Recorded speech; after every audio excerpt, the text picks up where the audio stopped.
Marcus Webb was 47 years old when his reality imploded. A decorated veteran of the United States Navy, he had spent 22 years serving in special operations, Iraq, Afghanistan, Syria, and places that don't have names on maps. He was good at what he did, precise, lethal, obedient. But in 2018, during an operation in northern Iraq, something changed. His team was sent in to recover artifacts at an archaeological site supposedly linked to insurgents. The official briefing talked about chemical weapons hidden in ancient ruins. The truth was different.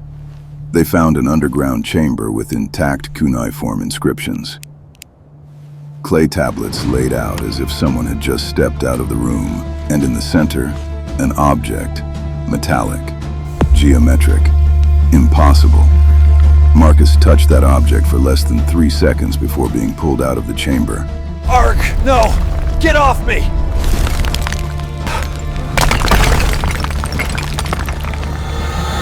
But it was enough. He started having visions, fragments of memories that were not his, languages he did not know but understood, equations that appeared in his dreams. Military psychiatrists called it post-traumatic stress. They prescribed medication. Muttering fractal eyes. Cave voices. They're still there. But Marcus knew this was different. He started researching on his own. Mesopotamia, Sumer, Anunnaki. The more he read, the more the pieces fit together, and the more dangerous it became to keep serving. So he requested discharge, honorable, quiet, and disappeared.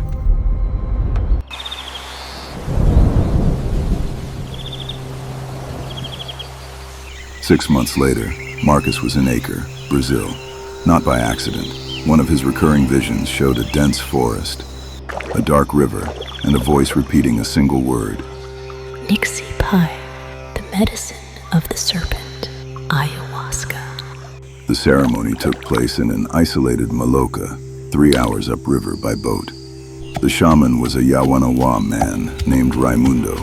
He looked at Marcus in a way that cut through him, as if he recognized something. Você já esteve aqui antes. Marcus didn't understand the language, but he understood perfectly. 12 people sat in a circle. Fire in the center, chants in Yawanawa, and then the medicine. Marcus drank. The taste was bitter, earthy, impossible to describe. He waited. 15 minutes, 30, nothing. He started to think he was immune, that maybe his military mind had been trained too hard to. And then it happened. First, the walls of the Maloka began to breathe. Geometric patterns emerged from the wood, living fractals, pulsing in sync with his heartbeat. But Marcus had read about this. Visual effects, hallucinations, nothing special. Until the geometries started to form symbols. The same symbols from the chamber in Iraq. Marcus tried to stand up, but his body wouldn't respond.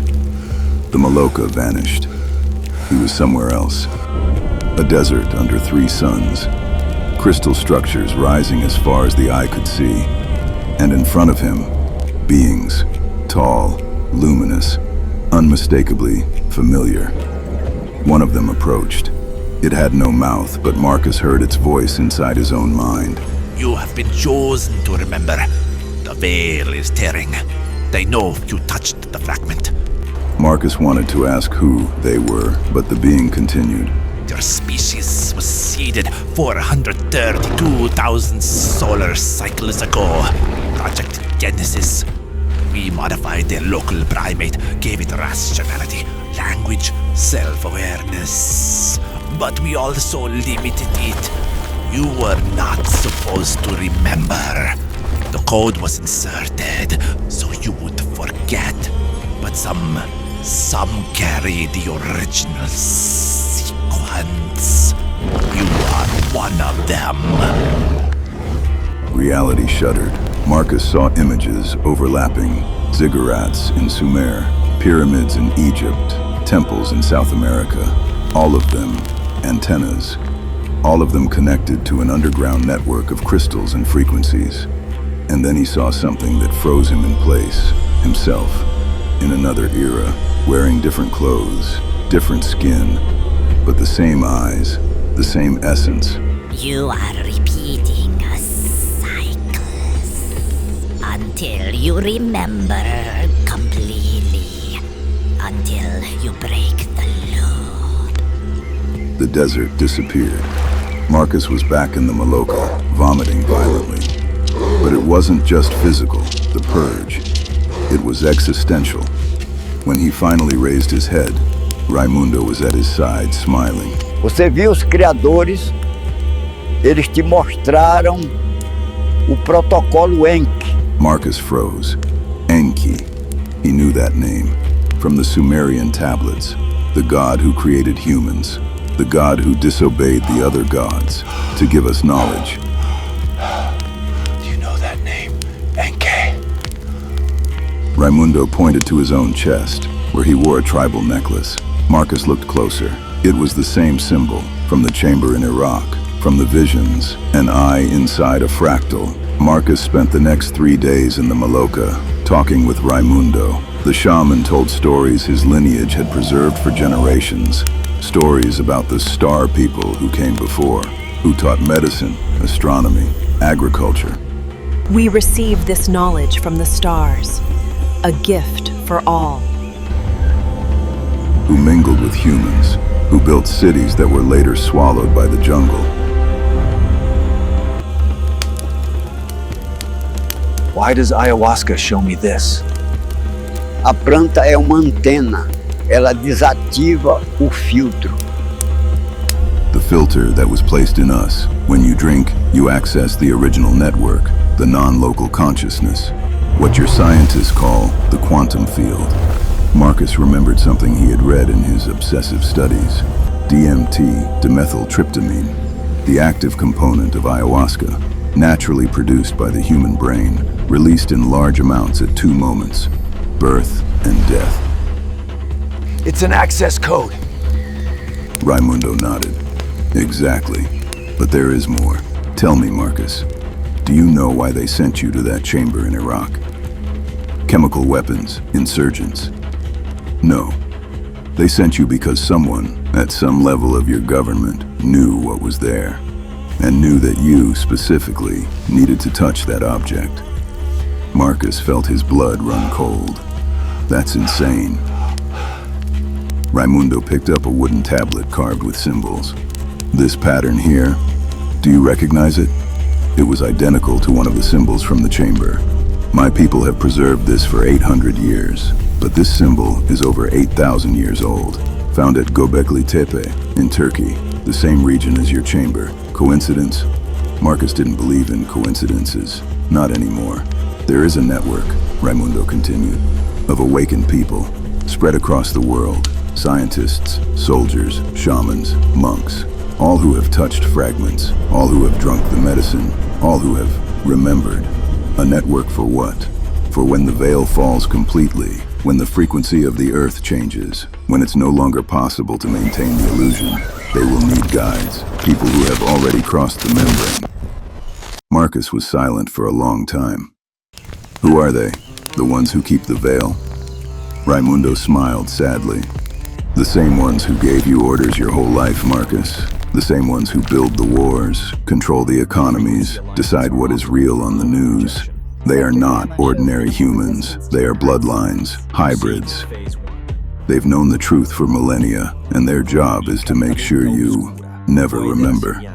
Mundus noster moxerit. Before Marcus left, Raimundo gave him a small crystal, quartz from the Serra do Divisor, activated in ceremony. If you ever need to find the others, hold this and ask. The network will find you. Marcus looked at the crystal.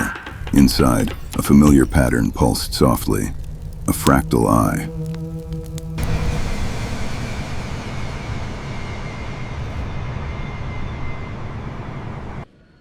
Marcus went back to the United States. Not home. There was no home to go back to anymore. He rented a small apartment in Portland, Oregon, and started putting the pieces together. Project Genesis, Enki Protocol, Fragments, Network. He built a map, connected archaeological sites, UFO sightings, locations of ancestral ceremonies, secret military bases, and he realized something disturbing. They all formed precise geometric patterns, hexagons, pentagons, It's all connected. golden ratios. It wasn't random, it was architecture. And then, 3 weeks after his return, he got an email. No sender, just one line. Frequency 432, Malkuth equation. You are not alone. E. Marcus had never heard of the Malkuth equation.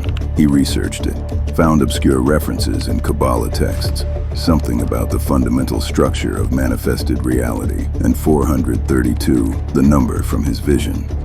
He held the crystal. Who is E? He whispered.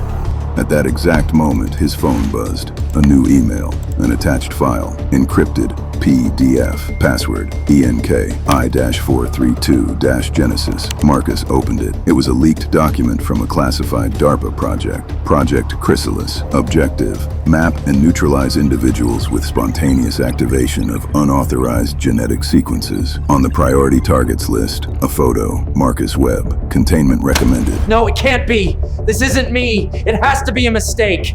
He was being hunted. Marcus disappeared that night. He left the apartment. Everything.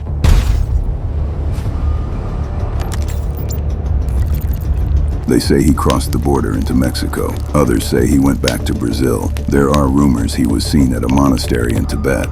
The truth is, nobody knows. But 3 months later, a video briefly appeared on the dark web before being erased. It showed Marcus, long beard, different eyes, more alive, more ancient. He spoke only one sentence. If you're hearing this, you're a fragment too. Stop fighting the visions. Stop taking the medication. They can only control you if you believe you're crazy. You're not. You're remembering. And when enough fragments remember, the system collapses. Until then, find the others.